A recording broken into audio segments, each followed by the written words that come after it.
So I want to offer a presentation on the situation of the Catholic Church today, but looked at more from a social science perspective. And part of this will be a critique and a reflection on our history as a particular Christian denomination. So let's begin by just noting these two dates. 1563, which marked the closing of the Council of Trent in the 16th century, a council that went on for something like 18 years. And as some of you may already know, this was a very defensive council. It was particularly trying to protect the Catholic Christian community against ever again experiencing anything like the Protestant Reformation, which was perceived as really being a terrible curse, if you like, and one to be prevented at all costs in the future. What happened in Trent was a very strong defensive mechanism or defensive package to try and ensure that did not happen again. Looked at in the wider context, it was a council with an enormous amount of fear and defensiveness in it. Many church historians, many of them being priests, consider it to be a glorious epoch in the history of our church. From a social science point of view, it strikes me as being a rather dark period, followed by a period of 400 years in which basic teachings and basic outlook did not change very much, even though a lot of enormous good work was done by Catholic people on the ground. 1963, we're moving towards the end of the Second Vatican Council. That was the year in which was promulgated a document called Gaudium et Spes, the Constitution of the Church in the modern world. So we're looking really at two worldviews.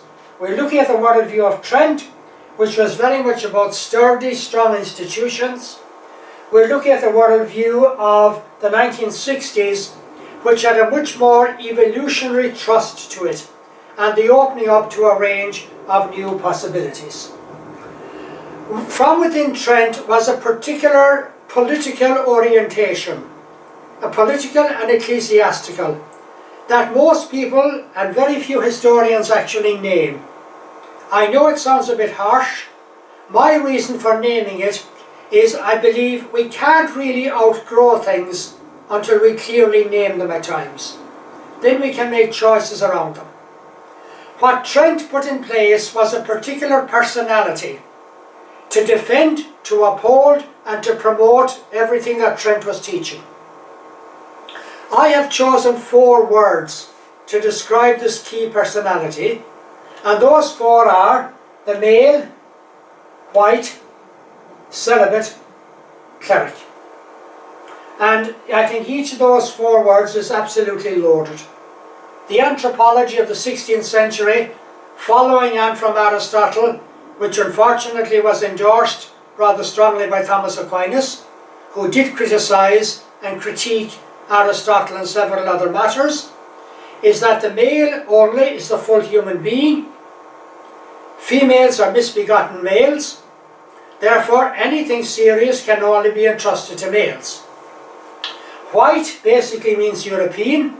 The perception at the time is that Europeans alone were fully civilized people. Therefore, nobody of colour or of another culture was allowed by Trent to carry forward the package of Trent. Celibate basically means non-sexual, and the perception that God is non-sexual, therefore the celibate must be. So it means really a quality of holiness equal to God himself, which is a rather terrible burden to put on the shoulders of any human being. And finally, cleric is a quality of power equal to God himself.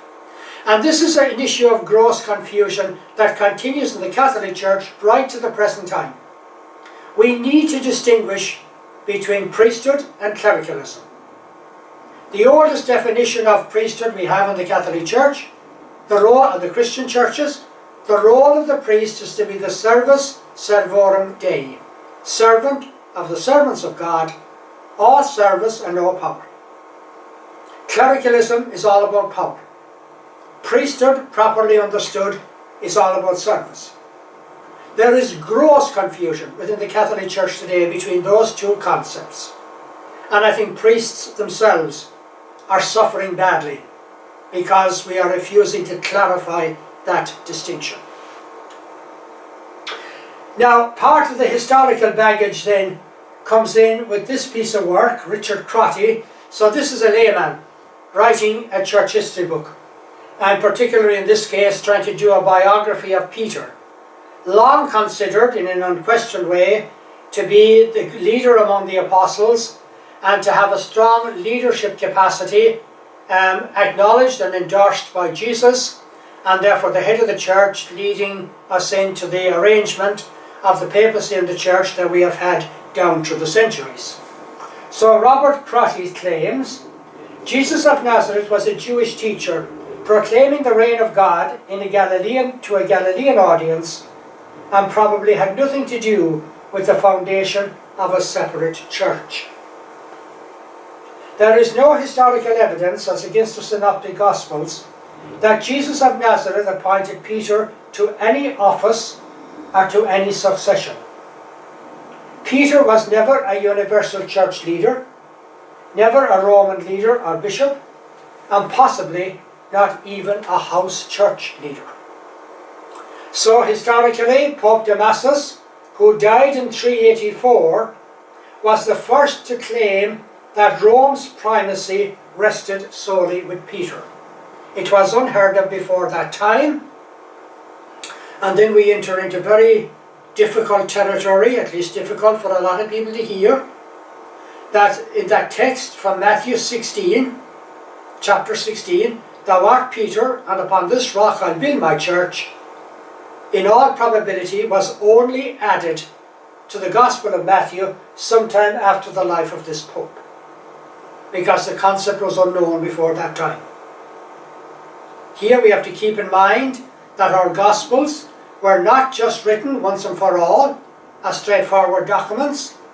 There was a basic text which was then edited many, many times, right through to the late 300s and possibly into the early 400s.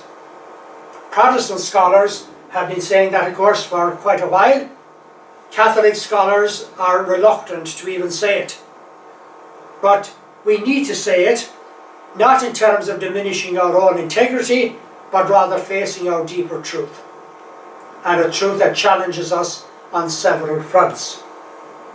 So therefore, today, in terms of the vision that began to emerge from Vatican II, we're looking at the reality of an open understanding of life within open systems.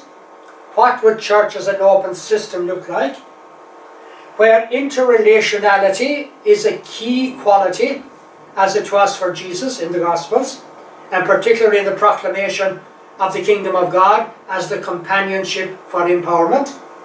And then multidirectional means that we're open to the possibility of seeing things in multiple ways, and that truth therefore has a greater sense of diversity to it.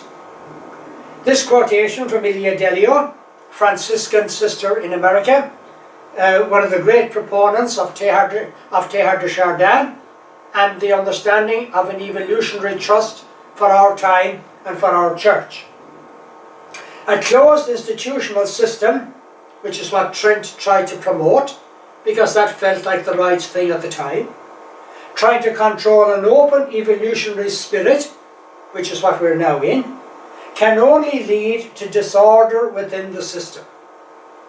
And the disorder can be healthy if we know where it's coming from, but it can also be quite destructive, particularly if we don't understand it in evolutionary terms. The more an open system is stifled, the more it will seek new influences, because the nature of open systems is precisely in their openness to new sources of life.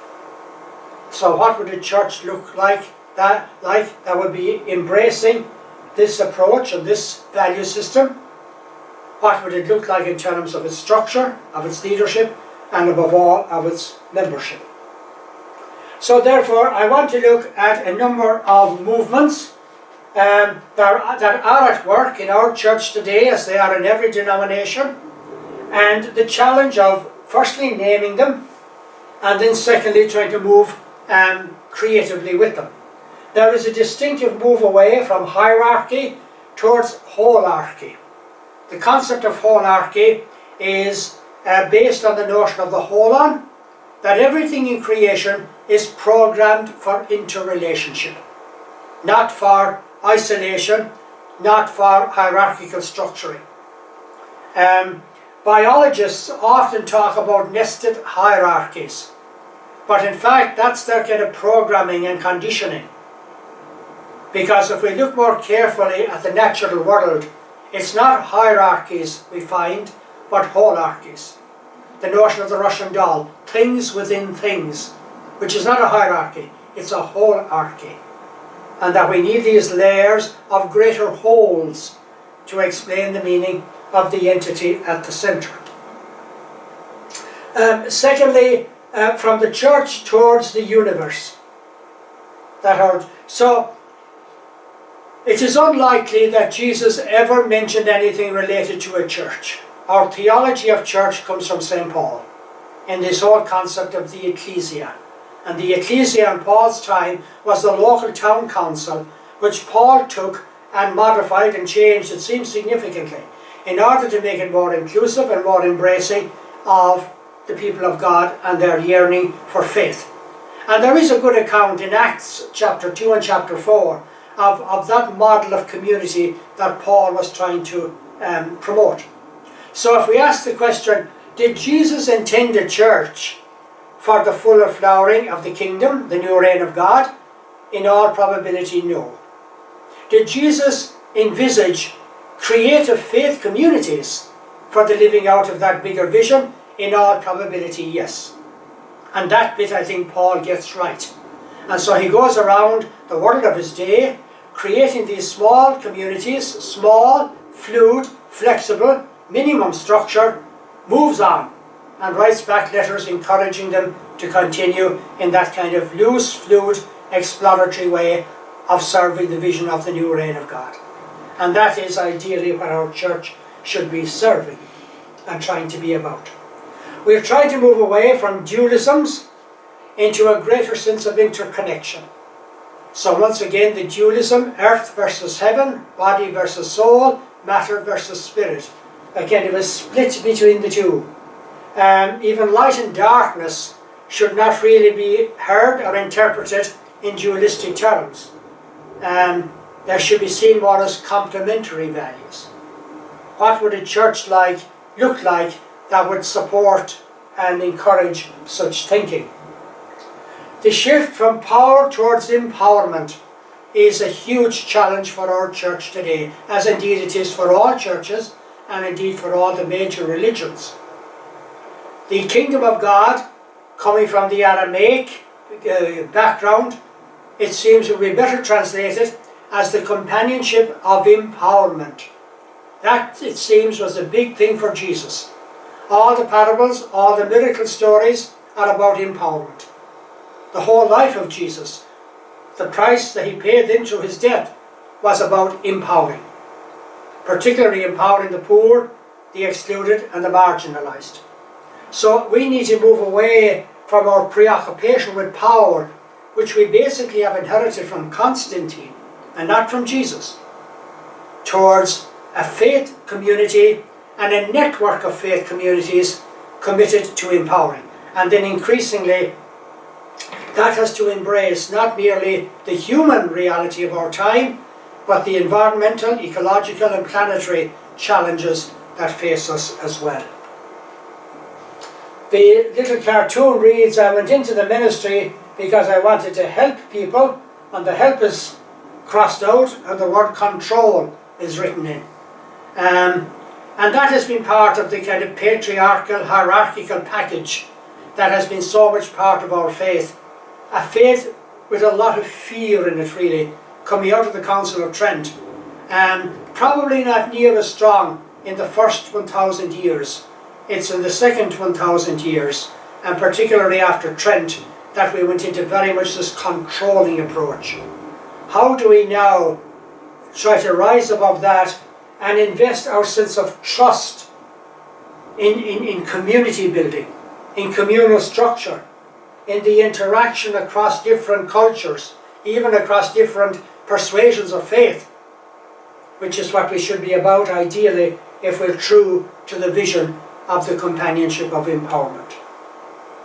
Discipleship and the communal dialogue. What does it mean when we try to work towards the truth? By deeper trust, by deeper dialogue, by an engagement that looks for the truth in and through each other, that trusts inner wisdom, while also taking on board the insights, whether coming from the teaching authority or coming from the world of scholarship. And then the metaphor of the round table, which is also, of course, ideally the Eucharistic table, whether this is the parish council, whether it's particular committees or commissions, there are a range of structures that can be adopted towards this end. Even the secular world is trying to move in this direction, not finding it easy because they too are so conditioned by patriarchal modelling over several centuries. When we talk about a prophetic church, I think we have to extend our understanding of prophetic far beyond the realms of the church.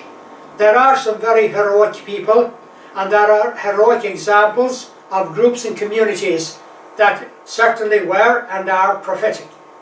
When I hear about the word prophetic, I hear it being mentioned, my first thought goes to this group, Médecins Sans Frontières, Doctors Without Borders. And the example I often cite is their involvement in the Ebola crisis in West Africa some years ago.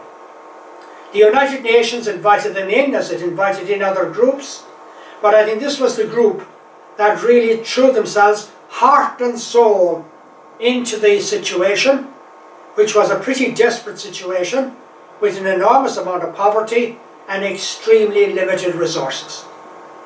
We know eventually that 40,000 people died from the Ebola crisis, but it's widely known that 400,000 would have died were it not for the intervention of groups like this. And in the process, they lost 21 of their own members to the disease, including 4 John of God brothers. It's that going the extra mile. It's that incredible altruism and generosity. That is what the new reign of God, the companionship of empowerment, is meant to be about. And it's when our church and our church communities and our parish communities begin to reflect something of that, that then indeed we do become a light shining brightly in a world that can be dark and oppressive for the poor, the marginalised, and a range of other people. So that's why I'm choosing that example. It's a controversial example, it's an incredibly bold example, and it certainly is an ideal to follow, it seems to me. Leadership then, what would leadership look like in a church that is more person-centred, that is more communally based, that is more oriented towards the prophetic? It will certainly be leadership from the ground up. I think it will require a death of clericalism, because that really is getting in the way. I think there are thousands of very good priests and millions of very good people that could be and need to be channeled differently to come on board in this church that's desiring to serve. So clericalism has gone beyond a religious aberration and morphed into a massive distortion of Christianity itself. It has, on a deeper level, ceased to be an entirely religious disease and transformed itself into an ideological marker of sectional interest and institutional narcissism. It has no part in our Christian story. And I'm sure a lot of priests and even a number of bishops would agree with that. It's how do we let go of it? How do we consign it to history and have the freedom and creativity to move on? One thing that's going to give us, and is already I think giving us, an enormous sense of hope in the Catholic Church is the theological shift. There's a lovely story told of Heathrow College, which began in Oxford and ended up, of course, in London. And in the early days, this is going back in the 1970s, when they tried to move beyond being an ordinary seminary, training clerical students, they firstly admitted sisters, so that they would become more adept with some theological background to teach catechetics better in schools and in parishes. I'm told that on the opening day of whatever the year was, 1963, they were given a very stern lecture by the registrar, who was a Jesuit priest. And basically what he said to them was this: sisters, you're here to do a basic degree in theology, so that you're better equipped for catechizing in schools and parishes. The day you get your degree, you're out that door into schools and parishes, and don't dream of getting it into your head that you can go beyond a bachelor's degree to get a further qualification. So what he was saying was, the Council of Trent said that only priests and priests-to-be can become theologians.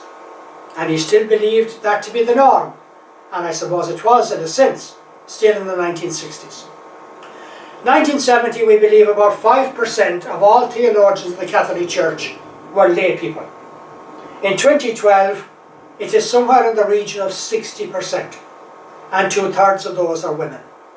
So the theological ground has shifted big time, and the priest-theologian is now a diminishing breed, and the lay theologian is moving things forward. Some of these lay theologians are as clericalized as any priest ever was, but generally speaking, they work with a different kind of ferment. They tend to do theology in the context of the world, and not just the context of the church. And from that point of view, it seems to me, are much closer to the vision of Jesus, the companionship of empowerment, and I think will carry the church forward in a much more creative and proactive way into the future. People like myself, who one time studied scholastic philosophy, will know the statement, action follows thought. I prefer the poetic version of that by a little-known French philosopher, Gaston Saint-Pierre, who said, "When I change the level of my awareness, I start attracting a different reality." These people are changing the level of awareness in our church. In due course, if not already, they are and they will be attracting a different reality. And hopefully we can all be there to support that process. Therefore, in her most recent book, well, one of her most recent books, Ilia Delio, talks about making all things new, Catholicity, cosmology and consciousness, and highlights that in the early Christian times, this word Catholic was never intended to be the name or the title for a denominational church. It indicated and meant universality, but not a universality that tries to conquer and control everything else, but a universality that's open to the mystery of planet Earth and the mystery of the greater creation. That hopefully is where our church is going and will need to go if it wants to be a meaningful church into the future. Very much the sentiment, therefore, of Pope Francis: to be saints is not a privilege for the few, but a vocation for everyone. And hopefully we can all take that to heart and give it our trust for the future as Catholic people.